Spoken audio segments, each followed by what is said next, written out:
Hola, hola, bienvenidos a una nueva clase virtual de Aprender. En este caso estamos en el curso de Obligaciones Civiles y Comerciales.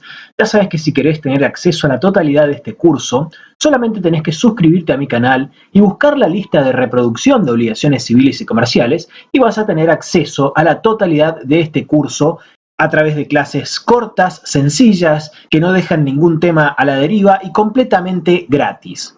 Y en este video vamos a hablar sobre los efectos de las obligaciones. Comencemos hablando sobre a qué nos referimos cuando mencionamos la palabra efectos. ¿Qué queremos decir con efectos de las obligaciones? Cuando hablamos sobre efectos y cuando mencionamos a los efectos de las obligaciones, hacemos mención a las consecuencias que se derivan de esta relación jurídica obligatoria. Y estas consecuencias pueden darse en relación al acreedor y en relación al deudor. Con respecto al acreedor, se manifiestan a través de una serie de dispositivos que se le brindan a fin de que pueda obtener la satisfacción de su interés. La satisfacción de este interés que persigue en la relación jurídica obligatoria. Y con respecto al deudor, se manifiestan estos efectos garantizándole la posibilidad de cumplimiento de la prestación asumida. Y los efectos de las obligaciones con relación al acreedor se dividen en dos, en principales y en auxiliares. Los principales, a su vez, los dividimos en normales y anormales. Los efectos normales son el cumplimiento espontáneo de la obligación, la ejecución forzada y la ejecución por otro. Y los efectos principales anormales es ni más ni menos que la indemnización. Estos son los efectos principales y en los que nos vamos a centrar en esta clase. En la clase siguiente vamos a hablar sobre los efectos auxiliares. Los efectos principales con relación al acreedor están estipulados en el artículo 730 del Código Civil y Comercial de la Nación y dicen que la obligación da derecho al acreedor a emplear los medios legales para que el deudor le procure aquello a que se ha obligado, a hacérselo procurar por otro a costa del deudor y a obtener del deudor las indemnizaciones correspondientes. Estos son los efectos principales con relación al acreedor. Entonces, de acá se desprende que los efectos principales pueden ser subclasificados en efectos normales y anormales. Los normales se dan cuando la satisfacción del interés del acreedor se obtiene en especie. Es decir, que el acreedor recibe aquello por lo que había pagado. Y puede darse a través del pago voluntario, que también puede darse en el pago por subrogación, ya vamos a hablar un poco más en detalle sobre este tema, y también a través de la ejecución forzada. La ejecución forzada es la que le permite al acreedor emplear los medios legales para que el deudor le procure aquello a que se había obligado. Entonces, a través de la ejecución forzada, el ordenamiento jurídico le brinda al acreedor la posibilidad de ejercer acciones judiciales tendientes a obtener la ejecución de la obligación, mediante la obtención compulsiva del bien que constituye el objeto de esta prestación. Obviamente, para que esto pueda llevarse a cabo, el acreedor debe contar con el auxilio de la justicia y, de ser necesario, de la fuerza pública. Y tenemos, por otro lado, los efectos anormales, que se dan cuando se satisface el interés del acreedor por equivalente.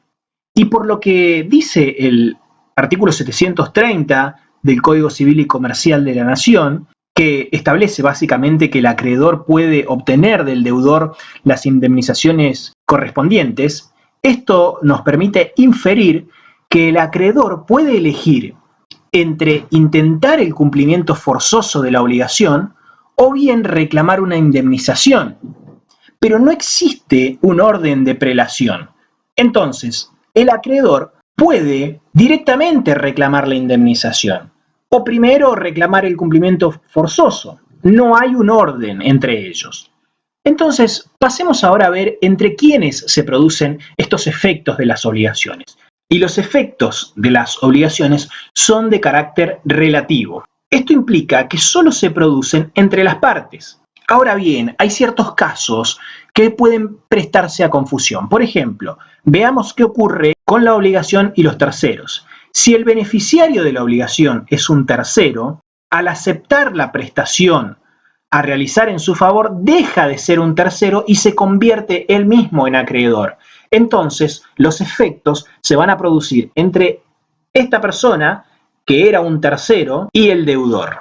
Por ejemplo, si yo contrato a un mecánico para que repare el auto de mi sobrino y mi sobrino acepta esta prestación, él pasa a ser el acreedor y el deudor pasa a ser el mecánico. Yo quedo fuera de esta relación obligatoria.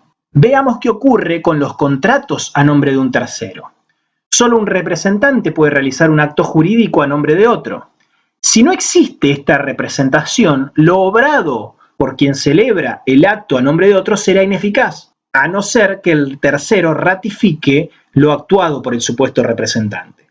Entonces, en este caso, los efectos se van a producir entre el representado, que pasa a ser el acreedor, y el deudor. El representante nada tiene que ver siempre y cuando el acto de representación sea jurídicamente válido. Y veamos lo que ocurre en la contratación a cargo de un tercero. Quien promete el hecho de un tercero queda obligado a hacer lo razonablemente necesario para que el tercero acepte la promesa.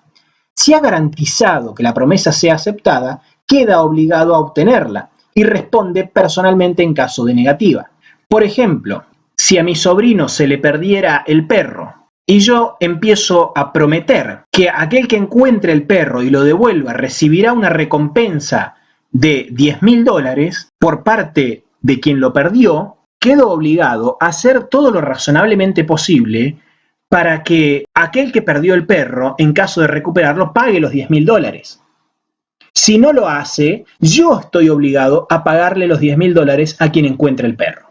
Entonces, los efectos de las obligaciones son de carácter relativo y solo se producen entre las partes, es decir, entre el acreedor y el deudor. Y veamos ahora qué ocurre con el tiempo de producción de los efectos. Los efectos pueden tener un tiempo inmediato o diferido. Son inmediatos los que se producen desde el mismo instante del nacimiento de la obligación. En cambio, son diferidos los que se postergan en el tiempo por estar sometidos a alguna modalidad, como ser un plazo suspensivo que provoca la inexigibilidad de la prestación hasta que él no se cumpla. Y también podemos clasificarlos en instantáneos y permanentes. Son instantáneos aquellos que se agotan en una única prestación, dado que el pago se realiza en un único momento. Y dentro de los permanentes encontramos a aquellos que son de ejecución continuada y se dan cuando la prestación no se agota en un único acto. Como ejemplo, al hecho de dejar un auto guardado en una cochera, en un garage. En este caso, la ejecución es continuada, es decir que todo el tiempo deben estar cuidando mi auto y esto no se agota en un único acto. Y por otro lado, encontramos a los de ejecución periódica, que se dan cuando la ejecución es distribuida o reiterada en fracciones de tiempo separadas y distribuidas en intervalos. En este caso encontramos, por ejemplo, al pago de un alquiler. Yo estoy obligado a pagar periódicamente en fracciones de tiempo separadas y distribuidas en intervalos.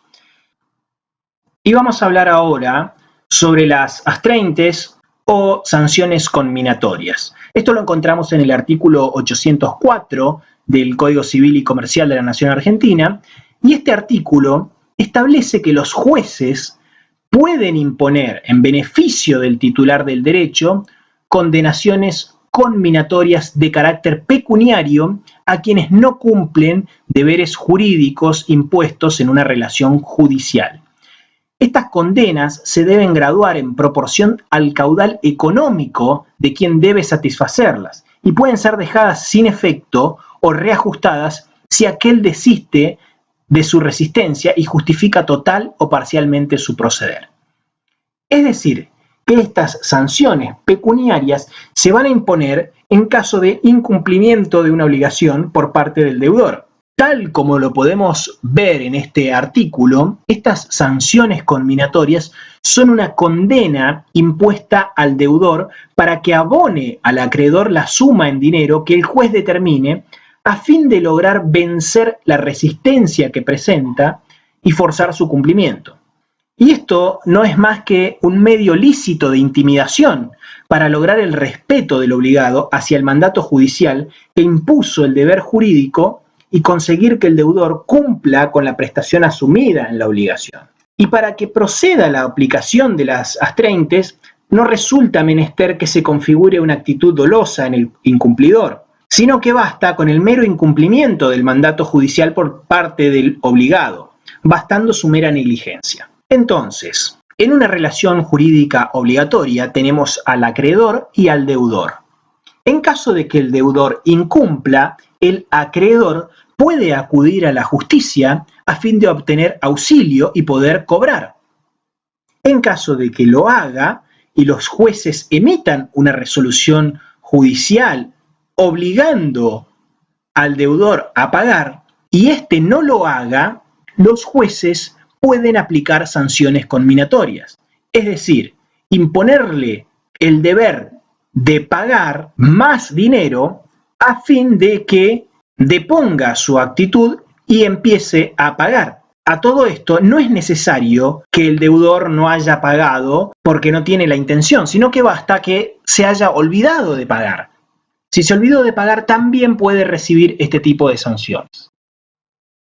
Y las funciones que tienen estas sanciones conminatorias es que se erigen como medio de compulsión y cumplen una función eminentemente conminatoria, puesto que se impone a través de una resolución judicial una condena pecuniaria a quien no cumple con un mandato emanado de la misma justicia.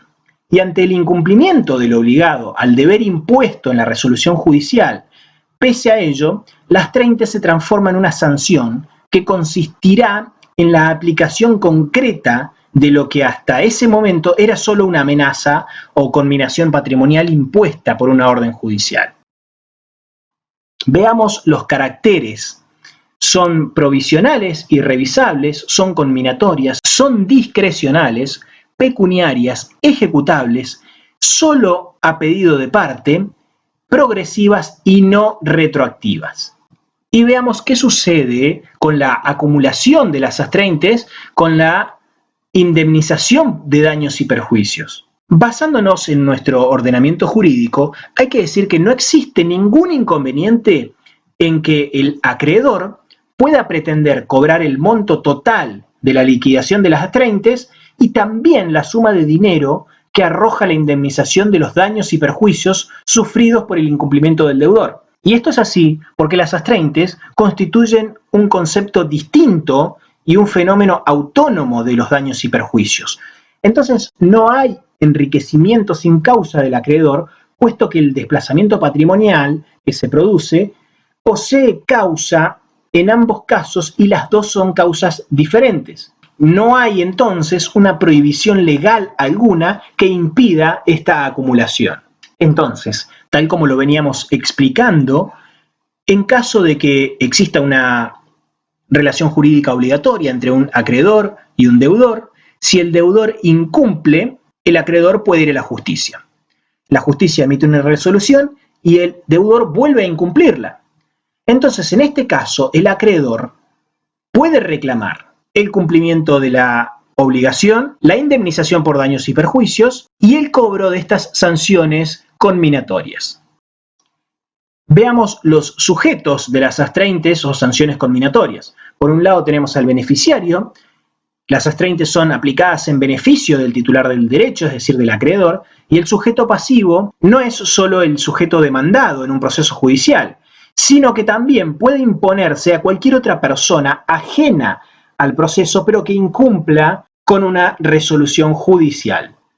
Y con respecto a la aplicación de las astreintes, encontramos que el ámbito de aplicación, su imposición puede efectuarse en cualquier clase de relación jurídica, ya sea de naturaleza patrimonial o bien extrapatrimonial.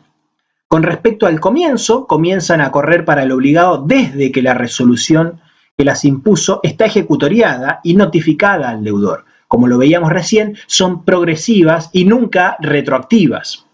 Y con respecto a la cesación, por vía principal, cuando el deudor las paga o son dejadas sin efecto por el juez, y por vía accesoria, cuando se extingue la obligación en razón de la cual fueron impuestas. Y ahora vamos a hacer una muy breve mención a los efectos principales de la obligación jurídica, pero con relación al deudor. El artículo 731 del Código Civil y Comercial de la Nación estipula que el cumplimiento exacto de la obligación confiere al deudor el derecho a obtener la liberación y el de rechazar todas las acciones del acreedor. Entonces, el deudor tiene derecho a exigir al acreedor su cooperación en la recepción del pago. Y el deudor también está facultado para exigir al acreedor la entrega del recibo correspondiente. Estos efectos los podemos dividir en medidas cautelares o precautorias y en acciones de integración y deslinde patrimonial. Y estos efectos auxiliares entran a jugar cuando fallan los efectos principales, ya que si hay una obligación jurídica, lo normal es que el sujeto cumpla espontáneamente, que el deudor pague. Si no lo hace, viene la ejecución forzada o la ejecución por otro. Si así no sucediere, va a aparecer la indemnización, donde se paga el correspondiente a la deuda en un monto dinerario. Ahora, si todo esto no es posible, surgen los efectos auxiliares. Vamos a comenzar hablando sobre los efectos auxiliares de la obligación en general.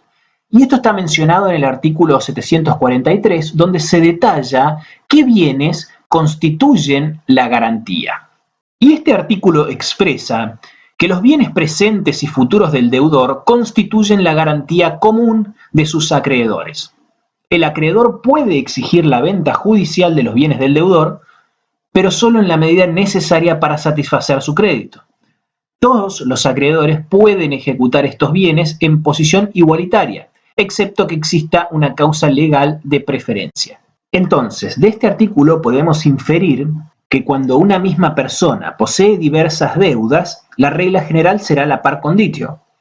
Esto quiere decir la igualdad de todos sus acreedores, frente a los cuales el deudor deberá responder con todos sus bienes y en donde cada uno de aquellos tendrá el mismo derecho a percibir sus créditos que los demás. Y es mediante estos efectos auxiliares o secundarios de la obligación que los acreedores podrán superar y remediar cualquier situación de insolvencia en la que pretende incurrir el deudor fraudulentamente, permitiéndoseles recomponer el patrimonio de éste en casos de que ello ocurra. Entonces, tal como lo dijimos recién, los efectos principales son la norma, es decir, lo normal es que el deudor pague. Si no lo hace, que se lo haga pagar de manera forzada, y si no, que se indemnice al acreedor, dándole una suma dineraria que compense la deuda. Ahora bien, si esto no se puede hacer porque el deudor es insolvente, surgen los efectos auxiliares de la obligación. Y veamos cuáles son las limitaciones en función de los bienes del deudor, ya que hay una serie de bienes que están excluidos de esta garantía común y figuran en el artículo 744 del Código Civil y Comercial. Dentro de los bienes excluidos de la garantía común encontramos a las ropas y muebles de uso indispensable del deudor, de su cónyuge o conviviente y de sus hijos. La clave acá es que sean ropas y muebles de uso indispensable. Ahora, si el deudor posee 5 televisores en su casa, bueno, no son indispensables los 5. Los instrumentos necesarios para el ejercicio personal de su profesión, arte u oficio, los sepulcros afectados a su destino, excepto que se reclame su precio de venta, construcción o reparación, los bienes afectados a cualquier religión reconocida por el Estado, los derechos de usufructo, uso y habitación, así como las servidumbres prediales, que solo pueden ejecutarse en los términos que figuran en los artículos 2144, 2157 y 2178.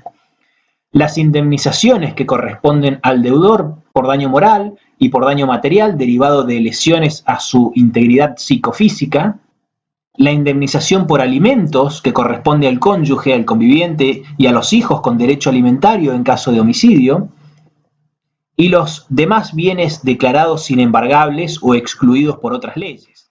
Y toda esta serie de bienes excluidos de la garantía común hallan su fundamento en el hecho de intentar poner a resguardo la dignidad de la persona del deudor y en el interés público que persigue el legislador en asegurar condiciones mínimas de subsistencia del grupo familiar del deudor.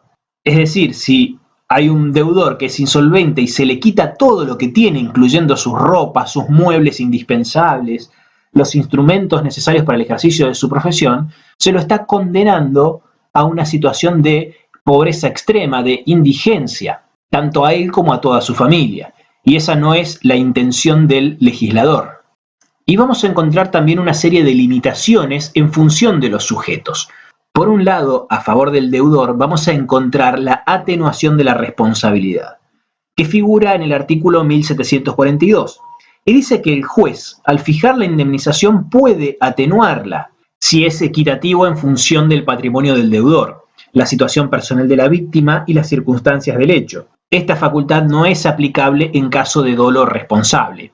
Y con relación a los acreedores, también hay ciertas limitaciones, porque vamos a encontrar, tal como lo vamos a ver en la clase siguiente, cuando hay varios acreedores, podemos encontrar acreedores privilegiados, que son aquellos que tienen derecho a ser pagados con preferencia, y a acreedores quirografarios o comunes, que no gozan de esta preferencia en el cobro. Y vamos ahora sí a ver las medidas cautelares o precautorias, que se encuentran dentro de los efectos auxiliares con relación al acreedor.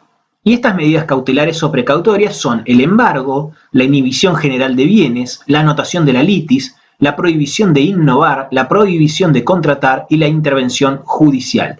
Todas estas son medidas cautelares, medidas precautorias, ya que se dan antes de la existencia de una sentencia judicial. Ocurren durante el proceso. Vamos a comenzar hablando sobre cuál es el fin de estas medidas cautelares en general. Y en general están destinadas a conservar los bienes del deudor dentro del patrimonio del deudor, impidiendo su salida y por ende que el patrimonio se desintegre. Estas medidas son de carácter eminentemente judicial y son las que mencionábamos recién. Entonces, estas medidas se dan en el caso de que el deudor no haya pagado su deuda y tienen por finalidad evitar que el deudor se desprenda de sus bienes y sus cosas con la intención de tornarse insolvente y de no pagar. Comencemos hablando sobre el embargo preventivo. El embargo preventivo es una resolución judicial por medio de la cual se individualizan bienes o derechos del deudor, afectándolos directamente al pago de una obligación cuya existencia está siendo discutida en un proceso judicial. Entonces acá se trata de evitar que el deudor enajene este bien o derecho de su patrimonio. Y obviamente si concurren varios embargos sobre un mismo bien, el primer embargante tiene preferencia. Entonces, veámoslo con un ejemplo. En una relación jurídica obligatoria tenemos al acreedor y al deudor. El deudor no paga, pero posee un automóvil, entonces el acreedor solicita el embargo preventivo de ese bien. ¿Y para qué lo hace? Para que el deudor no venda o done ese auto, que no lo saque de su patrimonio y en caso de que no pague con posterioridad, pueda hacer la venta judicial de ese auto, la subasta, y cobrarse de ahí su deuda. Entonces, ¿qué se va a requerir del acreedor? Bueno, se requiere que el acreedor acredite la verosimilitud del derecho que invoca, demuestre al juez el verdadero peligro en la demora de este embargo y que ofrezca una contracautela para asegurar la eventual reparación de los daños que se irrogue al deudor afectado por la medida si ésta fue incorrecta o injustamente trabada, ya que, como lo explicábamos recién, acá no hay una sentencia judicial. Todavía no se definió, esto es preventivo. Entonces puede suceder después que el juez declare que el deudor no tiene nada que pagar, pero mientras tanto ya le embargaron el auto. Es por eso que el acreedor debe ofrecer una contracautela.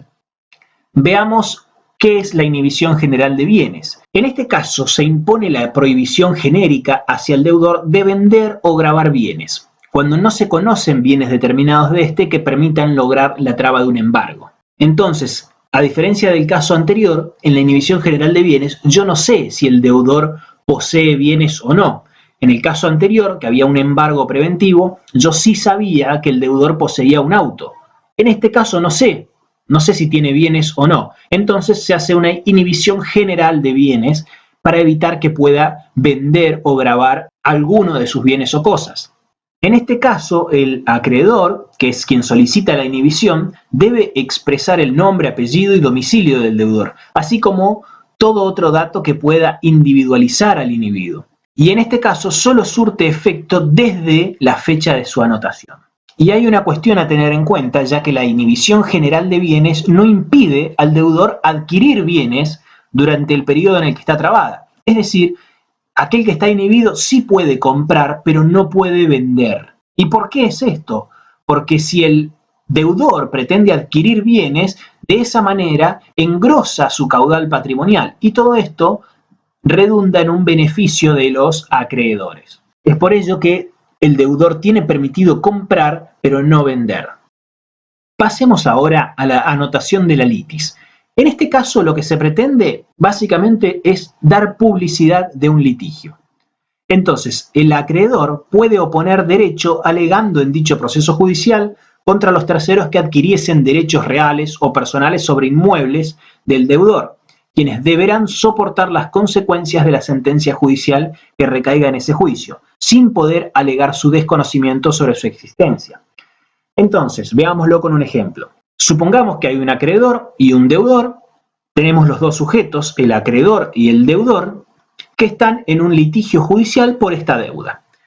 El deudor posee una casa y lo que puede hacer el acreedor es anotar en el registro de la propiedad que está en un litigio con el propietario de esa casa. Entonces, si alguien fuera a comprarla, figuraría esta anotación.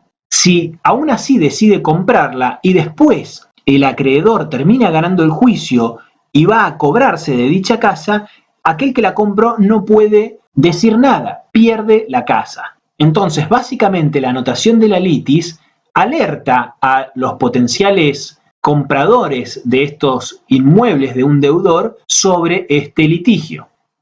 Pasemos a la prohibición de innovar. La prohibición de innovar obstaculiza la modificación de una situación de hecho o de derecho existente al momento en que se decreta. Un claro ejemplo es cuando se prohíbe modificar el estado de un inmueble, o si en un terreno hay una vivienda, se prohíbe derrumbarla o se prohíbe la construcción, se prohíbe modificar una situación de hecho o de derecho. Prohibición de contratar. Esta prohibición tiene por finalidad asegurar la eventual ejecución forzada de la sentencia a dictarse en el proceso o bien para asegurar los bienes objeto del juicio, al evitar la mutación de su situación jurídica. Entonces, esta prohibición prohíbe celebrar determinados actos jurídicos sobre algunos bienes. Y pasemos finalmente a la intervención judicial. Esta se puede dar de tres maneras, a través de la designación de un interventor o administrador judicial. En este caso, el juez designa a un tercero para que sustituya a quien tiene a su cargo una administración determinada. La segunda manera es a través de la designación de un interventor recaudador. En este caso, el juez determina el monto de la recaudación y que no puede exceder nunca el 50% de las entradas brutas. Y finalmente, a través de la designación de un interventor informante. Y esto se puede dar de oficio o a petición de parte. Entonces, estas son las medidas cautelares o precautorias. Vamos a pasar ahora a las acciones de integración y deslinde del patrimonio del deudor. Tal como lo mencionamos hace un rato, los efectos con relación al acreedor se dividen en principales y auxiliares. Dentro de los auxiliares encontrábamos a las medidas cautelares o precautorias, que son las que vimos hace unos instantes, y ahora nos vamos a centrar en las acciones de integración y deslinde patrimonial. En este caso encontramos a la acción de simulación, a la acción de declaración de inoponibilidad, a la acción subrogatoria y a la acción directa. Entonces, estas son las acciones de integración y deslinde del patrimonio del deudor. Comencemos con la primera, acción subrogatoria. Esta la encontramos en el artículo 739 del Código Civil y Comercial y establece que el acreedor de un crédito cierto, exigible o no, puede ejercer judicialmente los derechos patrimoniales de su deudor si éste es remiso a hacerlo y esa omisión afecta el cobro de su acreencia. El acreedor no goza de preferencia alguna sobre los bienes obtenidos por ese medio. Entonces, de este artículo se puede inferir que esta acción tiene lugar cuando el deudor de una obligación no ejerce los derechos que le competen contra sus propios deudores. Y esto adquiere relevancia cuando el deudor inactivo es insolvente. Entonces, en esta acción tenemos a tres sujetos: el acreedor subrogante, el deudor subrogado y el tercero demandado. Como pueden apreciar, tenemos un acreedor y un deudor original. El deudor, por un lado, es acreedor de otro deudor, pero no exige el pago porque sabe que ni bien le paguen, el acreedor de él le va a quitar esos bienes. Entonces, permanece inactivo. La acción subrogatoria le permite al acreedor ponerse en el lugar del deudor y cobrarle al tercero demandado. De esta manera, el acreedor subrogante puede satisfacer su interés. Vamos a ponerle nombres para que esto quede un poco más claro. Tenemos por un lado a Pedro y a Juan. Juan le debe 100 pesos a Pedro. Paralelamente, Hugo le debe 100 pesos a Juan. Juan sabe que si le cobra estos 100 pesos a Hugo, Pedro va a venir y se los va a quitar. Entonces Juan decide no hacer nada. En este caso, esta acción subrogatoria le permite a Pedro ponerse en el lugar de Juan y cobrarle los 100 pesos a Hugo para poder satisfacer su propio interés.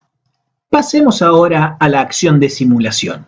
Y la simulación tiene lugar cuando se encubre el carácter jurídico de un acto bajo la apariencia de otro, o cuando el acto contiene cláusulas que no son sinceras, o fechas que no son verdaderas, o cuando por él se constituyen o transmiten derechos a personas interpuestas, que no son aquellas para quienes en realidad se constituyen o transmiten.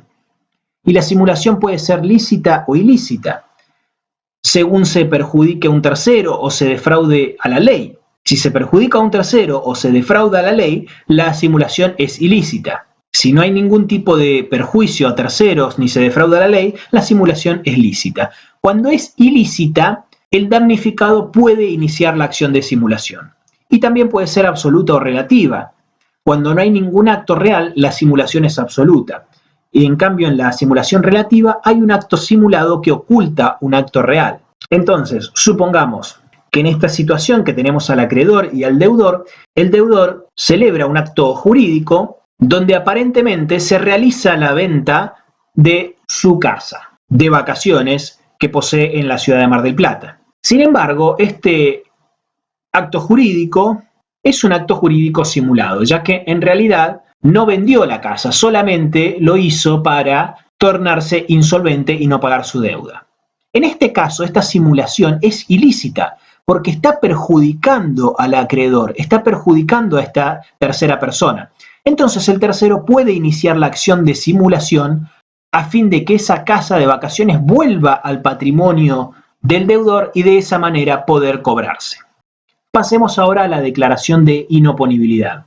Figura en el artículo 338 del Código Civil y Comercial y establece que todo acreedor puede solicitar la declaración de inoponibilidad de los actos celebrados por su deudor en fraude de sus derechos y a las renuncias al ejercicio de derechos o facultades con los que hubiese podido mejorar o evitado empeorar su estado de forma. Y acá hay que hacer la salvedad de que la acción del acreedor contra el subadquirente de los derechos obtenidos por este acto impugnado solo procede si adquirió por título gratuito o si es cómplice en la simulación. Y aquel subadquirente de mala fe y quien contrató de mala fe con el deudor responden solidariamente por los daños causados al acreedor que ejerció la acción. Y si los derechos se transmitieron a un adquirente de buena fe y a título oneroso, o de otro modo se perdieron para el acreedor. El que contrató de buena fe y a título gratuito con el deudor responden en la medida de su enriquecimiento. Y vamos a pasar finalmente a la acción directa. Figura en el artículo 736 y establece que acción directa es la que compete al acreedor para percibir lo que un tercero debe a su deudor hasta el importe del propio crédito. En este caso, el acreedor la ejerce por derecho propio y en su exclusivo beneficio. Tiene carácter excepcional y es de interpretación restrictiva. Es decir, que solo procede en los casos expresamente previstos en la ley. En este caso, a diferencia de lo que veíamos en la acción subrogatoria, el acreedor puede ir a cobrarle directamente al deudor del deudor por el importe que le interesa. Vamos a empezar hablando sobre las vías de ejecución y liquidación. Si recuerdan lo que hablábamos en alguna de las clases anteriores, dentro de los efectos con relación al acreedor de las obligaciones, encontrábamos que los efectos los podíamos dividir en principales y auxiliares, y dentro de los principales encontrábamos a los efectos normales. Bueno, la ejecución forzada, si lo recuerdan, era uno de los efectos normales de las obligaciones.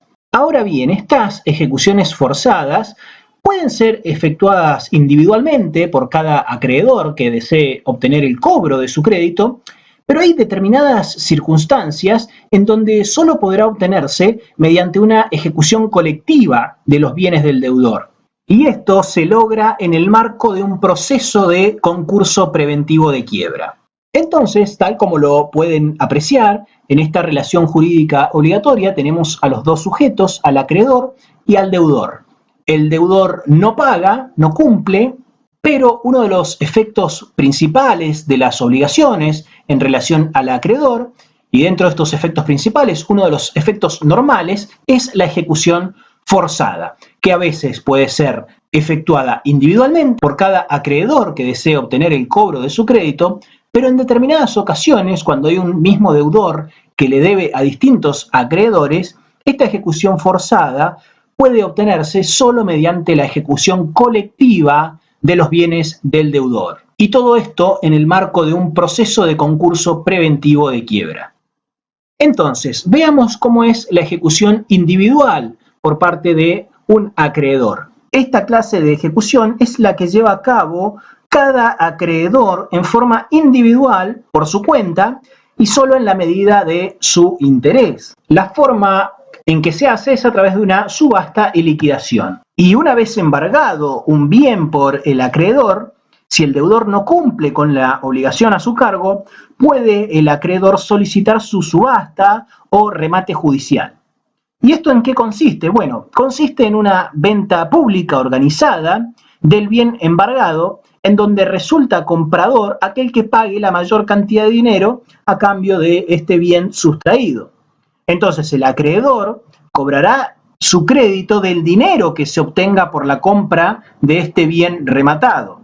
Y si existiera un remanente, va a ser entregado al deudor ejecutado. Y hay que hacer una salvedad con un concepto que es conocido como tercería. Las tercerías básicamente son objeciones que son planteadas por un tercero al proceso judicial del acreedor. Pueden ser de dominio, cuando el tercero alega ser el propietario del bien que se pretende ejecutar, o también pueden ser de mejor derecho, que es cuando el tercero aduce poseer un privilegio sobre el bien del deudor que se pretende ejecutar.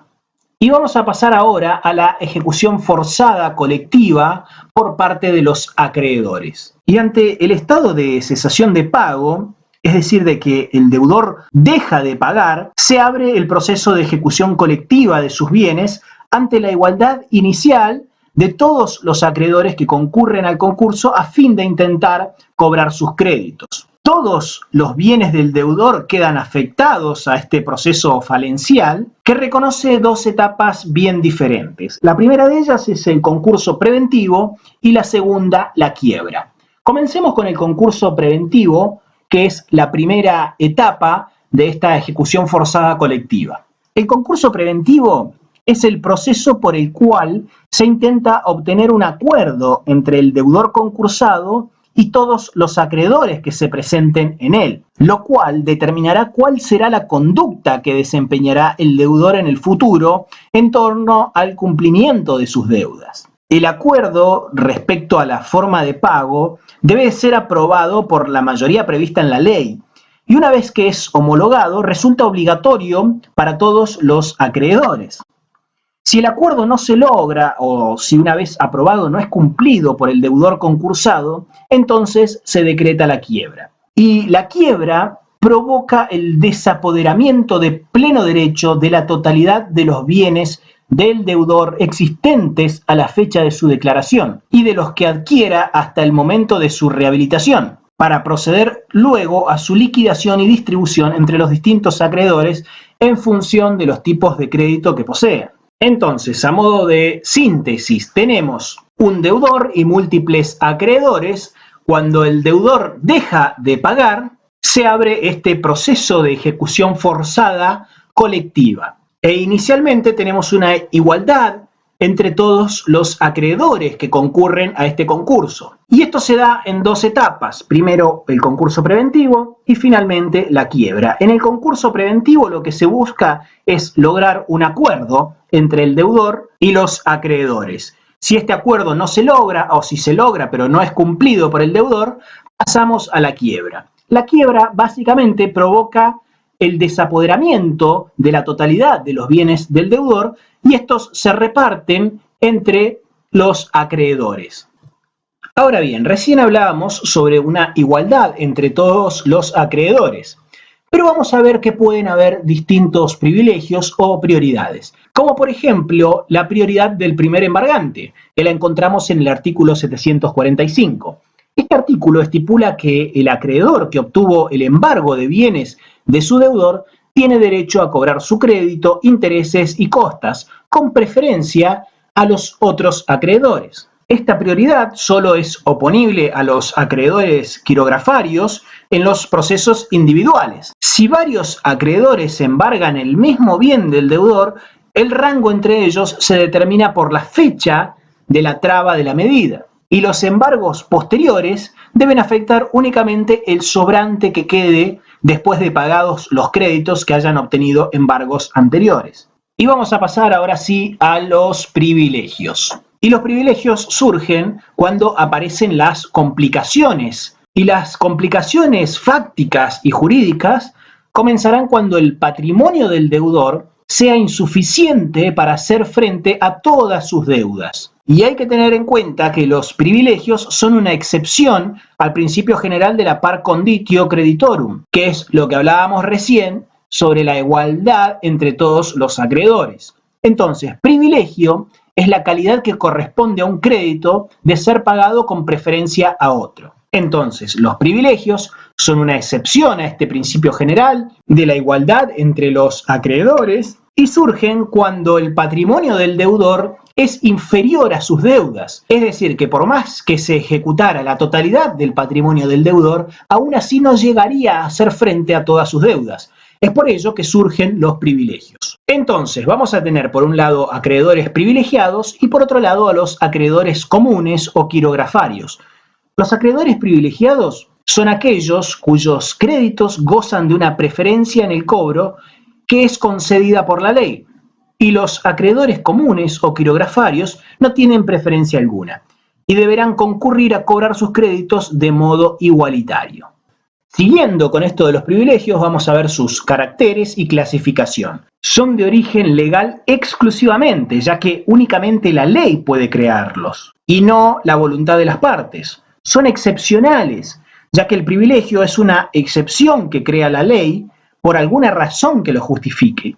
Son de interpretación restrictiva, y esto quiere decir que en caso de duda respecto a la existencia o no de un privilegio sobre un crédito, hay que estarse por la negativa. Son indivisibles y accesorios del crédito. Esto quiere decir que los privilegios carecen de autonomía y siguen la suerte del crédito al que acceden. Y finalmente son objetivos. Esto quiere decir que son conocidos objetivamente por la ley, sin atender a las personas titulares de los créditos. Y con respecto a su clasificación, son generales o especiales. Los generales son aquellos que recaen sobre un conjunto de bienes del deudor y los especiales son aquellos que recaen sobre algún bien determinado del deudor. De esta manera, llegamos al final de la clase de hoy. Esperamos que el contenido te sea de utilidad, que te sirva y acordate que siempre podés ayudarnos a seguir mejorando. Ya sabés que si te quedó alguna duda, alguna pregunta, podés dejarme un comentario y voy a tratar de responderte lo más rápido posible. Muchas gracias por pertenecer a la comunidad académica de Aprender y esperamos que tengas mucho éxito.